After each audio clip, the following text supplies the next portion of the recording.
अस्सलाम वालेकुम वरहमतुल्लाह। उम्मीद है आप सब लोग खैरियत से होंगे। इस वीडियो में मैं अपने बाएं हाथ पे रखी हुई करीबन 15 किताबों का इंट्रोडक्शन या शॉर्ट रिव्यू आप लोगों को पेश करने वाला हूं और इस वीडियो को कंप्लीट करने का एस्टिमेशन मैंने 180 सेकंड्स यानी कि 3 मिनट रखा है। लेट्स सी कि मैं इसमें कंप्लीट कर पाता हूँ या नहीं। तो टाइम वेस्ट किए बिना शुरू करते हैं। शुरू की जो 2 किताबें हैं वो पाकिस्तान के मशहूर मारूफ स्कॉलर डॉक्टर तारुल कादरी साहब की हैं। पहली किताब है अक़ीदे तौहीद और गैरुल्लाह का तसव्वुर। कब हमारे अक़ीदे तौहीद के अंदर किसी गैर का तसव्वुर आ जाता है तो उसके मुतालिक बहुत डिटेल इन्फॉर्मेशन इसमें मौजूद है। मुख्तसर सा रिसाला है तो आप इसको लाजमी तौर पे पढ़िए। दूसरी किताब जो मेरे पास मौजूद है, मैं समझता हूँ कि इस सदी के अंदर बिदअत के मौजू पे लिखी हुई सबसे बेहतरीन किताब है, जिसके अंदर बिदअत की तारीफ़, बिदअत की अक़साम, तमाम डिटेल्स इसमें बहुत ज़बरदस्त अंदाज में और तारीख़ी हवालों के साथ पेश की गई है। तो ये भी डॉक्टर तारुल कादरी साहब की किताब है, तो इसका भी मुताला आप कर सकते हैं।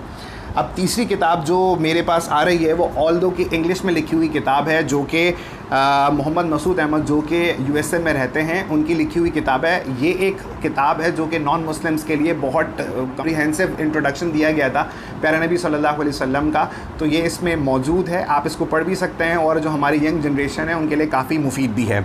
इसके अलावा जो चौथी किताब मेरे पास आ रही है वो इमाम अहमद रज़ा ख़ान फ़ाज़िल बरेलवी रहमतुल्लाह ताला अलैह की है। ये वो किताब है जिसके अंदर हमारे नबी सल्लल्लाहु अलैहि वसल्लम के पेरेंट्स के इस्लाम के मुतालिक बहुत ज़्यादा डिटेल में गुफ्तगू की गई है। बहुत सारे लोगों का बहुत गलत तसव्वुर भी है, तो उस गलत तसव्वुर को मिटाने के लिए तारीख़ी हवालों से बहुत डिटेल्ड इसके अंदर दलाइल पेश किए गए, तो इसका मुताला भी आप लाजमी तौर पर कीजिए।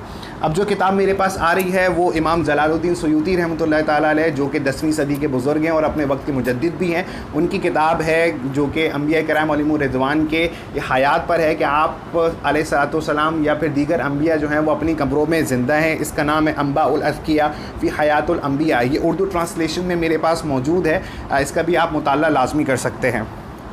इसके बाद एक बहुत ज़्यादा इंपॉर्टेंट किताब मेरे पास मौजूद है, वो उर्दू टेक्स्ट में ही है, जो कि अल्लामा सईदुल्लाह ख़ान साहब की है, जिसके अंदर रसूलुल्लाह सल्लल्लाहु अलैहि वसल्लम की जो विलादत है वो 12 रबीउल अव्वल को हुई है और आपकी वफ़ात के मुतालिक भी बहुत सारे लोगों का तसव्वुर है कि वो आप सल्लल्लाहु अलैहि वसल्लम की वफ़ात भी 12 रबीउल अव्वल को हुई है। तो इसके मुतालिक इसके अंदर बहुत डिटेल इन्फॉर्मेशन है और हवालाजात की तो इसमें बहुत ज़्यादा ही बहुतात है, तो इसका मुताला मैं मस्ट रिकमेंड करता हूँ कि आप लाज़मी तौर पर इसका मुताला कीजिए। इसके बाद जो मेरे पास किताब आ रही है वो तहकीकात हदीस है, जो कि हिंदुस्तान के आलिम मुफ्ती इजहार अहमद अमजदी साहब जो कि हमारे दोस्तों में से हैं, उनकी बहुत डिटेल में इसमें गुफ्तगू की है कि हदीस सही कब होती है, ज़ईफ़ कब होती है और हदीस की जो भी इस किताब में कई ऐसी रिवायतें जिनको हदीस कहा जाता है उनकी बड़ी जामे तहकीक भी की गई है, जिनमें से एक वतन की मोहब्बत ईमान का हिस्सा है। इसकी बड़ी खूब तहकीक की गई और साबित किया है कि यह हदीस नहीं है। इसके अलावा अल्लामा मोहम्मद हनीफ़ खान रिज़वी साहब, इनकी किताब है हदीस कैसे जमा हुई, यानी कि अहादीस मुबारका की तदवीन क्यों कब हुई, कैसे हुई, क्योंकि रसूलुल्लाह सल्लल्लाहु अलैहि वसल्लम के ज़माने में अहादीस को लिखा नहीं जाता था आम तौर पे, लेकिन रसूलुल्लाह सल्लल्लाहु अलैहि वसल्लम की अहादीस जो आप सल्लल्लाहु अलैहि वसल्लम के दौरे मुबारक के बाद दीगर असहाब के ज़रिए या फिर फ़ुक़हाए किराम या फिर जो ताबईन के ज़रिए जमा हुई हैं, तो उसकी तमाम डिटेल इसमें मौजूद है। अब जो किताब मेरे पास आ रही है वो इमाम इब्न अबी दुनिया की है, अश्शुक्रु लिल्लाह। ये वो किताब है कि जिसके अंदर अल्लाह ताला के शुक्र अदा करने के फ़ज़ाइल मौजूद हैं। बहुत तारीख़ी और तहकीकी किताब है, इसका उर्दू तर्जमा मेरे हाथों में है। आप इसका मुताला लाज़मी कीजिए ताकि अल्लाह ताला की नेमतों का, अल्लाह ताला की रहमतों का हम शुक्र अदा करें और अल्लाह ताला की नेमतें हम पे मज़ीद हों। अब जो किताब आ रही है ये वो किताब है जो कि आज के दौर के हिसाब से ये है, ये जो वक्त चल रहा है, चूँकि ये ज़ुल्हज्जा का महीना कुर्बानी करीब है, तो उसके हवाले से एक मोहतरमा है जिनका नाम यहाँ पे मेंशन है, बिनते मलिक अब्दुल गफ़्फ़ार साहिबा, जिनकी किताब ये कुर्बानी के और अक़ीक़े फ़ज़ाइल व मसाइल है। ये लाजमी तौर पे पढ़िए कि अक़ीक़ा और कुर्बानी किस पर होगी, कब होगी, कैसे होगी, सारी डिटेल जो है वो इस किताब में मौजूद है। बहुत सलीस और आसान अंदाज में लिखी हुई किताब है, तो ये लाजमी तौर पे पढ़िए। इसके बाद जो किताब आ रही है वो रसाइल ख़म्सा, यानी कि इमाम आबिद सिंधी जो सिंध से ताल्लुक़ रखने वाले हमारे कदीम उलमा में से हैं, जिन्होंने सिंध से निकलकर मदीने में अपनी रिहाइश अख्तियार करी। ये वो बहुत तारीख़ी और तहक़ीक़ किताब है जिसका मखतूता जो है एक अरसे तक सिंध की लाइब्रेरीज़ में या मदीना की लाइब्रेरी में मौजूद था। अभी चंद साल पहले मुफ्ती इजाज़ साहब ने इसका तर्जमा करके तहक़ीक़ के साथ इसको शाये किया है। इस रिसाले के अंदर आप अब्दुल नबी, अब्दुल मुस्तफ़ा नाम रखना और दीगर इस किस्म के बहुत सारे मसाइल हैं जिनको 5 रिसालों में तकसीम करके इस किताब के अंदर शामिल किया गया है, तो आप उसका मुताला भी कर सकते हैं।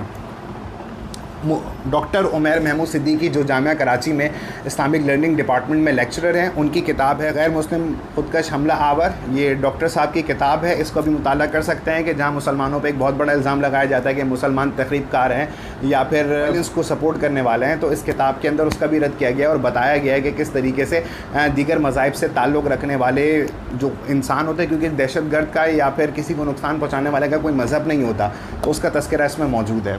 इसके अलावा मुफ्ती आज़म पाकिस्तान मुफ्ती मुनीब रहमान साहब की जो किताब है अभी हाल ही में शाया हुई है, इस्लाह अक़ाइद व आमाल, ये वो किताब है कि जिसके अंदर मुफ्ती साहब ने दौरे हाज़िर के अंदर मौजूद हमारे इस्लामी हलकों में या फिर वो लोग जो इस्लाम को फॉलो करते हैं वो भी किस तरह गैर इस्लामी अमल को इस्लामी समझकर उस पर अमल पैरा हैं जिससे दीन को नुकसान हो रहा है, उस हवाले से बहुत डिटेल गुफ्तगू की गई है। मैं ये किताब रिकमेंड करता हूँ कि ये किताब आप लाजमी तौर पर पढ़िए। इसके अलावा मेरे पास जो अगली 2 किताबें हैं वो अल्लामा ज़ाहिद कौसरी साहब की हैं और ये बहुत मशहूर आलिम दीन हैं। इनके तर्जुमे मेरे पास मौजूद हैं, जो कि इमाम अबू यूसुफ़ अलैहिर्रहमा और दूसरी है इमाम मोहम्मद शैबानी रहमतुल्लाह ताला। ये दोनों इमाम आज़म रहमतुल्लाह ताला अलैह के शागिर्द हैं। इनकी सीरत पे और इनकी तारीख़ पर उन्होंने दीन की तरवीज में किस तरह पार्ट लिया, किस तरह हिस्सा लिया, तो उस तमाम चीज़ को इसमें डिस्कस किया गया था। ये 2 किताबें हैं, ये लाजमी तौर पर आप मुताला करें, ये दोनों उर्दू में अवेलेबल हैं। आखिरी जो 2 किताबें आ रही हैं वो मोहम्मद लुकमान साहब की हैं। पहली किताब है मौलूद काबा कौन, यानी कि बहुत सारे असहाबुन नबी सल्लल्लाहु अलैहि वसल्लम या फिर दीगर लोगों के मुतालिक ये हमारे मुरवज्जा रिवायत है कि वो काबतुल्लाह में पैदा हुए हैं, तो उसकी तमाम डिटेल इस किताब में मौजूद है। मैं समझता हूँ कि इस मौजू पे ये एक यकता किताब है और इतनी डिटेल हवालों के साथ ये किताब मौजूद है, शायद इस जैसी किताब अभी तक अवेलेबल ना हो। और जो आखिरी किताब है मेरे पास वो है मन हुआ माविया, यानी कि हज़रत माविया रज़ियल्लाहु अन्हु जो कि साहबी रसूल है, कातिब वही हैं, उनकी सीरत, उनके किरदार, उनके मकाम के मुतालिक तारीख़ी हवालों के साथ बेहतरीन किताब है। और मेरे मुताले के अंदर अगर हज़रत अमीर माविया रज़ियल्लाहु अन्हु के मौजू पर अगर कोई सबसे बेहतरीन किताब है और अगर मैं किसी को रिकमेंड करूँगा तो मैं यही किताब रिकमेंड करूँगा कि इसका लाजमी तौर पर मुताला करें। अगर मैं ये वीडियो अपने टाइम पे कंप्लीट कर चुका हूँ तो प्लीज़ बताइएगा। आपको ये वीडियो पसंद आई हो तो प्लीज़ हमारी वीडियो को लाइक, हमारे चैनल को सब्सक्राइब करना ना भूलिएगा। अपना ख्याल रखिएगा। अस्सलामु अलैकुम वरहमतुल्लाह।